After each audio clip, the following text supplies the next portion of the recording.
Alright guys, welcome back to Formula 1 news. It appears we now know the identity of Lewis Hamilton's new race engineer, and indeed he will be joining from Hamilton's old team McLaren. Having worked with Oscar Piastri very closely over the last couple of years, Hamilton has either handpicked or has certainly been heavily involved in this decision. Is it going to be a key step up for Ferrari and for Hamilton in the upcoming season? Is this a key move from Ferrari to pick somebody up who was very much recently a part of a team that's made massive progress in recent seasons? Lots going on today. Very much enjoyed your thoughts in the comments. Hit the like button if you enjoy. Subscribe if you are new as always. I would greatly appreciate it. Let's begin with the Barcelona Test because we have some images of the setup in the paddock. It all gets underway tomorrow, at least for some teams. Williams aren't there. Ferrari and McLaren will not be running on the Monday. They've said they will start Tuesday at the earliest. They want to get an extra day of development in. There has been talk that what a lot of teams might do is run Monday, use Tuesday to recalibrate, run Wednesday, then do the same Thursday, Friday. But of course the weather could have a part to play in that as well, depending on the type of running they want to get done. Jorge pointed out a couple of great images here really, just to get you guys excited about the season. Here's the paddock setup, the motorhomes, some motorhomes and some pretty big facilities that these teams have ready to go. This is the Mercedes setup from a couple of different angles. This is the Cadillac setup. Of course, they've got their truck arriving here. Look, they've had a car on the track. They did a test with it. They did 200 kilometers of running in that test, which is reasonably good going. We know that the reliability this year is a concern for some, potentially not early doors for Mercedes or for Ferrari. Their engines have seemingly run relatively smoothly, but of course we don't know how much they've been turned up so far. Probably not much, to be honest. This is the other part of the Cadillac setup, which I thought was pretty cool to see. This is Toyota Gazoo Racing, also known as Haas. This is what they've got going on. Maybe we can even see a bit of, don't know, that's Alpine further in the background. This is the Ferrari setup, pretty beautiful. There's a red-looking, not a tractor exactly, but yeah, I don't know, in the foreground here, people are hoping that that's not how the Ferrari will perform on track next season. We also have some Pirelli tyres arriving to the circuit, and this is particularly interesting because of the tyre compound selections that the teams have now made, and these are all over the place. So yeah, a couple of Pirelli trucks turning up to Barcelona. Presumably they've got the tyres for the teams in, including maybe Williams as well. Now Williams have made some selections, but of course they're not going to be there, so they're not going to be able to use them. This is the list of selected sets per team, and I find this really fascinating, the fact that the teams have had such a major discrepancy in their decision making here. So, some teams aren't going to use the hard tyre at all. Some teams, one team isn't going to use the medium at all, and that team is Mercedes. So yes, they can take some intermediates and wets. There might be a little bit of, wet running. Haas actually have 6 sets of inters. Williams only chose 3, but they're not going to be there anyway. So, some teams expecting maybe more rain than others, but relatively inters and wets, they're relatively similar. But the teams are all over the place in their allocations. Red Bull are probably the most notable here, with 18 sets of soft tyres, 1 set of mediums, and 0 sets of hards. Whereas Ferrari have a very different approach to that. Mercedes have a very different approach. McLaren is more balanced. But we should talk about it, right? Why would they make these decisions? What are the best tyre compounds to run? It's going to be relatively cold. It's going to be relatively damp.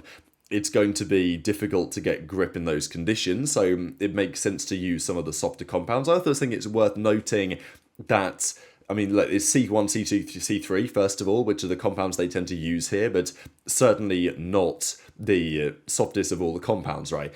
In fact, the C3 will be effectively the medium for most of the season, at least on average. So it makes sense. The C3 is the compound you want to get the most data on. It makes sense why most teams are going in that direction.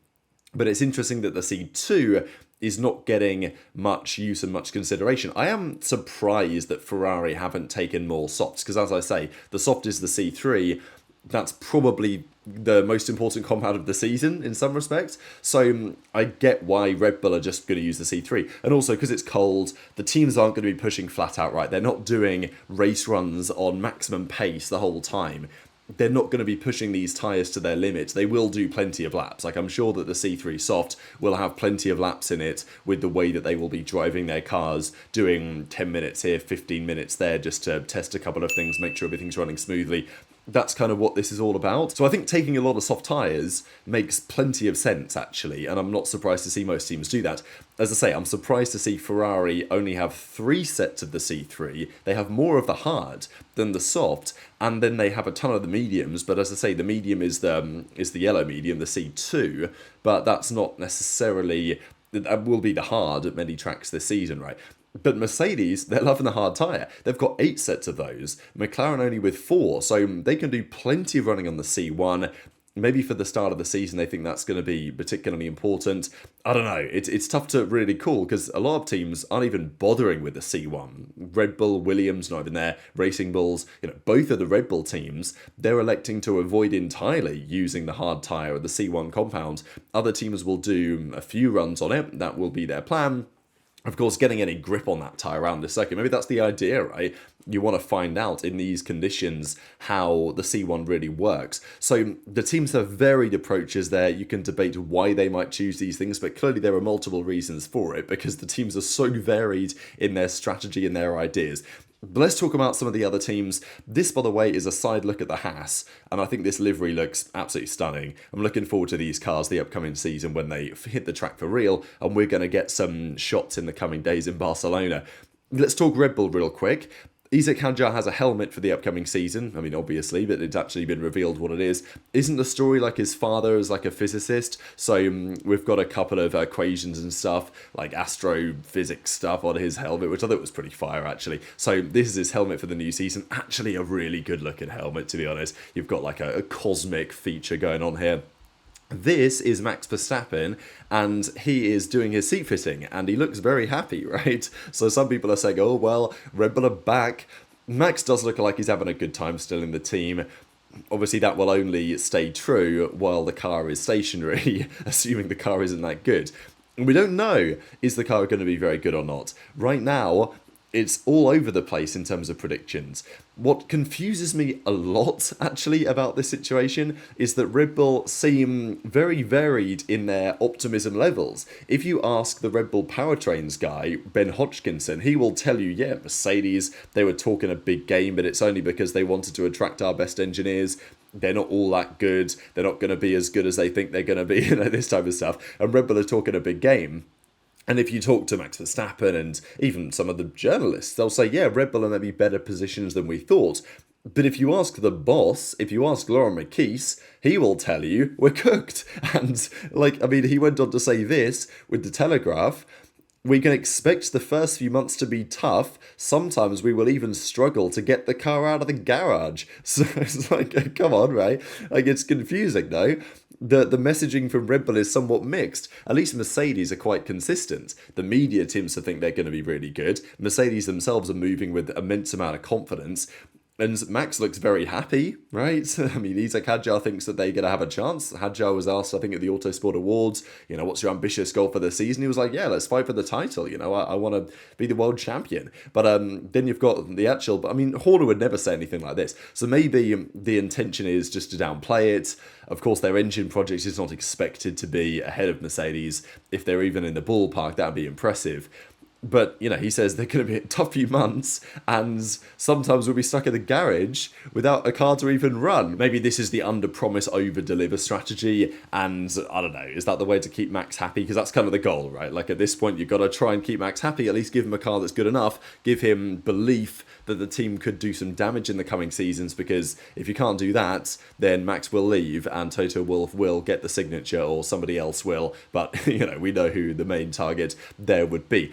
But let's talk about Ferrari, because lots has been changing there recently. The question for many this season was, okay, will they listen to Hamilton? Yes, Hamilton had a difficult season last time out. This regulation set is not only Hamilton's last chance of a world title again, but also probably Charles Leclerc's last chance to do it with Ferrari, because Leclerc has been very clear. He's not said it explicitly, but he's implied and made multiple comments that basically say this is now or never for Ferrari.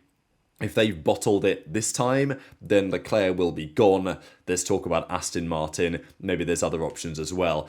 But, this is kind of it, right? They paid a lot of money for Hamilton. He had an underwhelming season last time out.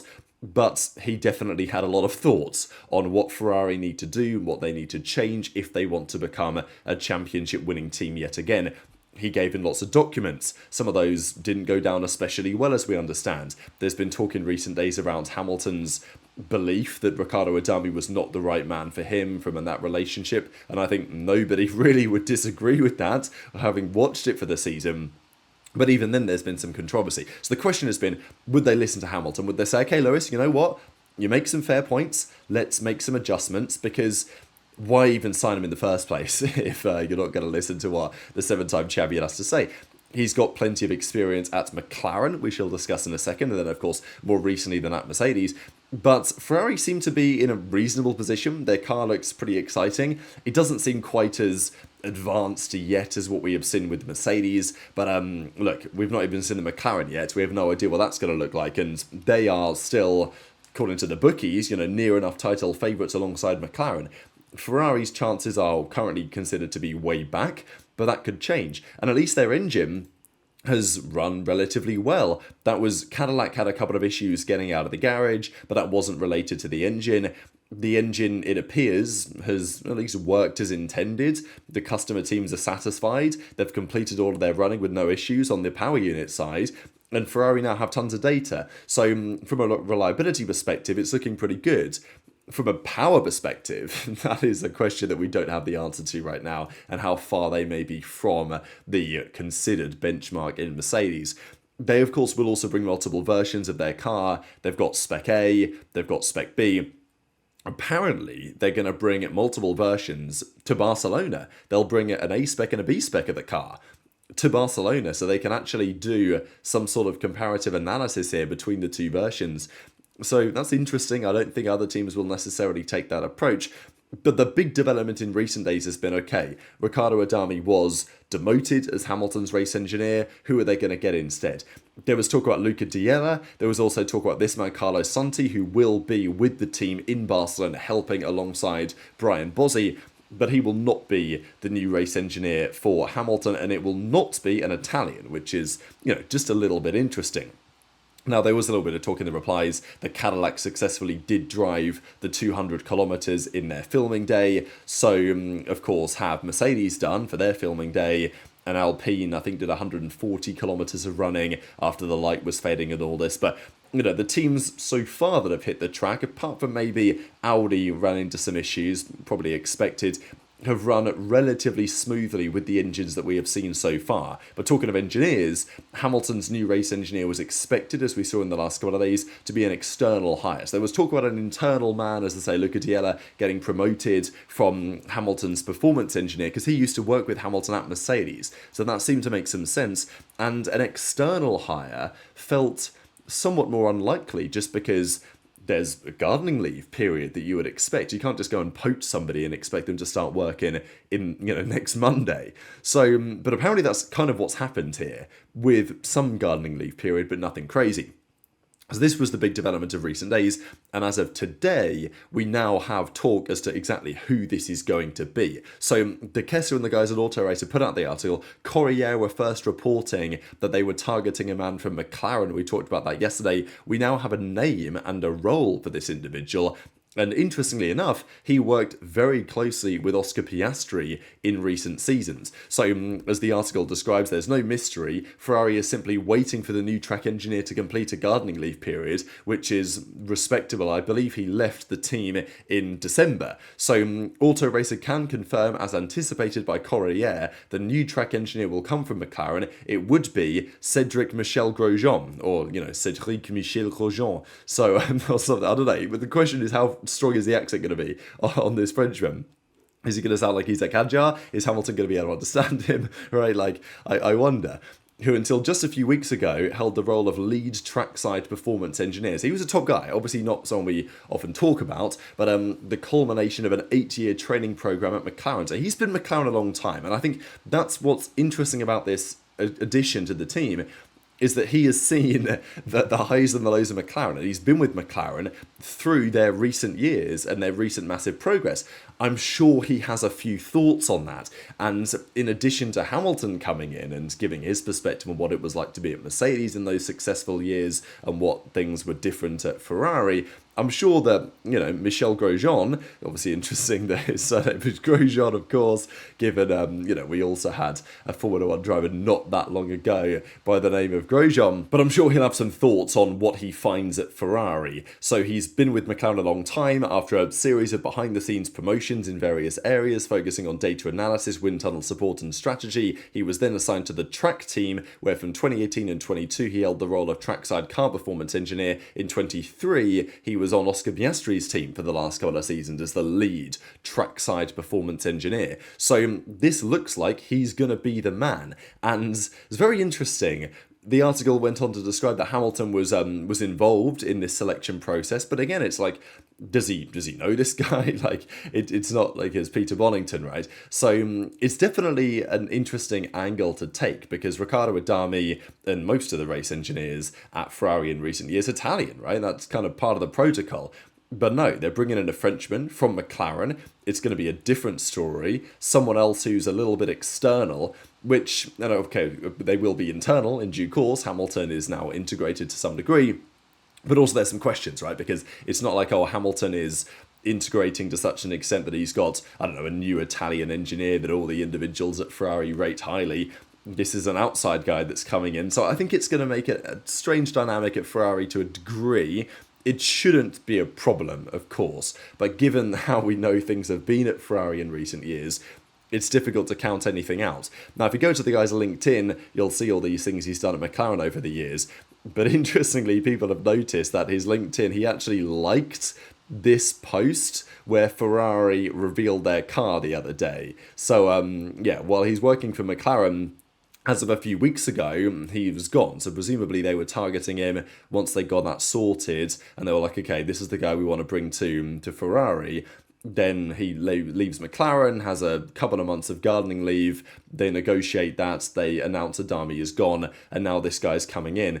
But it is interesting timing because, again, they're going to go to Barcelona. He's not going to be there because we don't know precisely what the gardening leave period is, but it's, as they describe it, it's respectable, it's somewhat substantial, it's not huge, but it might be, you would think it would be at least a couple of months, right? And the article that we saw yesterday was saying that effectively he'll be there for Melbourne, but potentially not too much sooner than that. And again, that makes the integration process also a bit of a concern. So I think it's very interesting that Ferrari are doing this, because bringing in like an outsider who's obviously worked very closely with Oscar and McLaren in recent years, it makes a lot of sense on one level, but also you're then pairing him with Hamilton, who there's already been questions about how well that integration process into the Ferrari machine has really gone.